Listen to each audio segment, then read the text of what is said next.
it's just I don't know. A lot of companies are just like that. They release something for a period of time and then they just take it away and they producers into a new project, which makes sense. But it just makes your fan base and your people who actually support your company just you just kind of like, oh yeah, you're nobody. Yeah. But do you know actually one RPG I love? I said it, Mother. So the author of Mother 3, in one of his interviews, he said he wanted the next Mother game to be fan made. That's what Really? happened when that's what happened when they asked him after Mother 3. He's like, I'd like to see the next one made by the fans. And then there was this project in 2019. I was following it. It was like now it's Oddity, but I think they stopped doing work on it in like 2022. Like I was waiting for years for them to give us an update because Nintendo sent like a cease and desist. It's like, dude, the author said, like the person who made the Mother story said, I just want to be a fan. You're just cease and desisting it. Wow. Like they can't even localize Mother 3 for the US. Like everyone's still waiting for that. Yeah, I don't know if it's a it, politics in the area is really interesting because there's a lot of like Japanese games that weren't released in the US or didn't like see the light of day for some reason. Like there's a game on the DS I acquired before the shop closed because I hate when Nintendo does this. Like they're like, okay, we're gonna take away all this stuff and you can't play it anymore. Like wow. So I grabbed what I could, downloaded it, and now my Switch will never go online again because I don't want to lose any content. Why do you think like they're remaking all the Pokemon games? Also, it's like they're trying to push everyone to like move your Pokemon to home.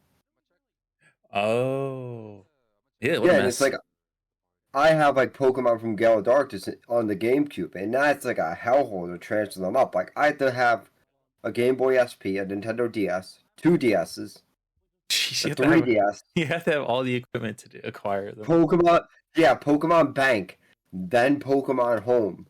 Just so I could transfer my Pokemon from a GameCube game that hasn't been dropped in 20 years. One of the best RPGs, I think, to ever be made. Pokemon Gale, Darkness, and Coliseum. It's double battle turn based.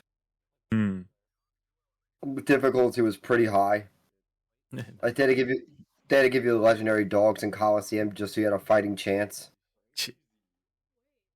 Pokemon is really a different world, but Yeah, I guess when I think of RPGs, I think of like fantasy. I think like Worlds of Wizards and monsters and adventurers. Just like having wait, adventuring out into the world, having a good old time. wait a minute. Is Wizard 101 a RPG? Oh my god, Well, I'm because sorry. it goes back to like the Lord of the Rings type lore Yeah, kind of that's deal. I was just thinking about like when you said fantasy, I was like, wait a minute. There's a game I grinded when I was a little kid. Like I spent so much money. My birthday money went into it when I was really little. I was deep into Wizard 101. I don't think I've I was actually like, played that. I think I've heard of it, but I never played that one. it was like when like PC games like were really starting to pick up like around like Okay, probably 2005 just then. to yeah 2005 Because 2006 I think. we're deep into StarCraft during that era, Ooh, I never so played StarCraft. it's fun. It's one of Blizzard's most successful IPs, in my opinion. Being StarCraft was amazing. The Korean setting made it jump because it went to a tournament based style, and people are having contests and tournaments, and people are actually betting illegally on the games and having their players lose or win on purpose so they can get money. So it became like a gambling ring. Like, a lot of people got in trouble for it. It was hilarious. Like wow, Oh my and god, yeah, that is it got insane. Like I'll send you a video of some of the like Koreans just like going crazy and crazy. Because that I'm actually an old like semi pro like StarCraft player. Like, I got really high up. My highest rank on StarCraft 2 was Masters. I could get Grandmaster now, but it'd take a lot of effort to retrain myself, and a lot of the player base fell off. So I'm gonna be left with the real like high ranking Grandmaster players left only who actually still play the game to this day. dude. I'm sorry. I was thinking about that. I'm like, dude, that's crazy. Imagine taking a parlay like you're gonna lose and you draw with a match for a payout. That's Hey, hysterical. people do that in sports all the time. It's a common That's occurrence. No, but like imagine being a player. You bet on yourself to lose. That's just crazy. Like you're in your head like, yo, I am throwing this match. I'm throwing this match. I'm gonna lose. Get my bag. Also, have a counter bet on the other person winning, so you just maximize your profits. That Hey, is you gotta make a buck somehow, right? that is genius. Wait, but I had a question about RPGs. Hmm. So how do you feel about like emulations? Like I said Mother 3 wasn't localized. Mm-hmm. I played on like a fan translated ROM. Nice. How do you how do you feel about emulation giving like access? Like people, me, like we didn't grow up with the N64. Like I was like 2000 like I, one in my Game opinion, Boy. I've seen a lot of people play. I have played emulators myself, like in the past. Yeah, But it just brings to light, games that people missed out on.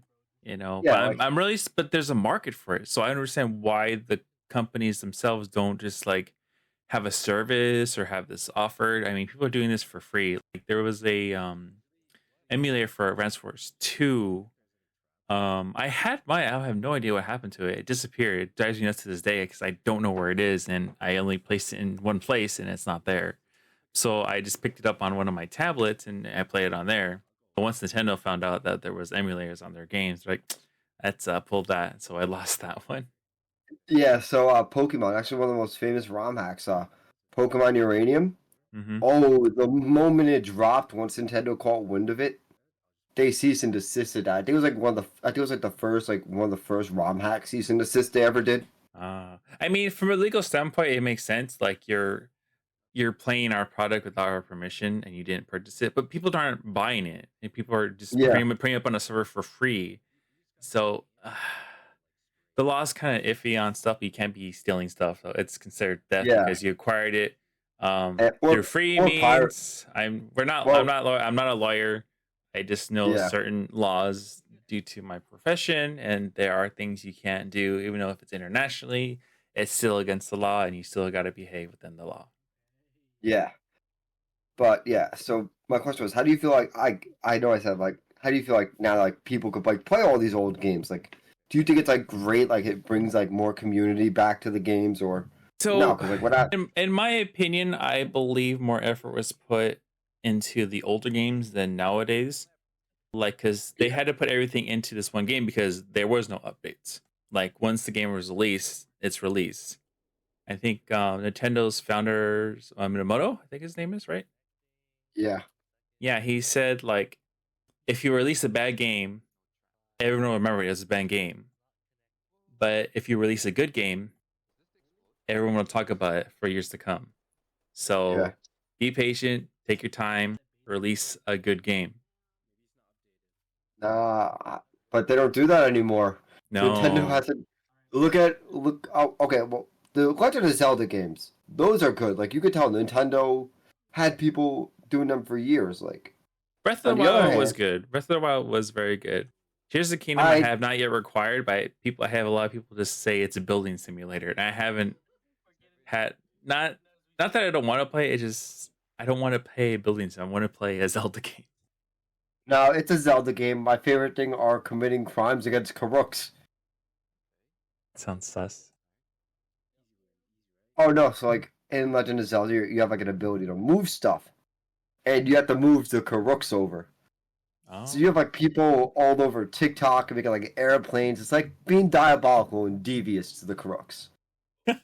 Uh, I saw a video that said he made like a bomber. So he was flying overhead, just dropping all these bombs. That's just wrong. So now, does that get out of the RPG standpoint? Does that get out of it? Because like in the back, in the Zelda is not considered an RPG. It's more of an adventure game because wait, you're leveling up like items and different gear, but like itself, I don't think it's considered an RPG. what about the older games, like the ones like not like Wind Waker, like the ones on like the handheld system. Like I don't know if you played like them, like the ones in the Game Boy I Advance. played most of them. I still have to buy seasons, and I have to buy what's it called? It's called Seasons. There's two of them. But the Yeah, other they're ones in the the game, like from Nintendo to Game Boy, like they're to me they weren't considered RPGs.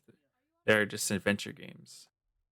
oh, so what's the difference? Like, is there like a fine line between like RPGs and adventure games, or like are they like similar. They're similar.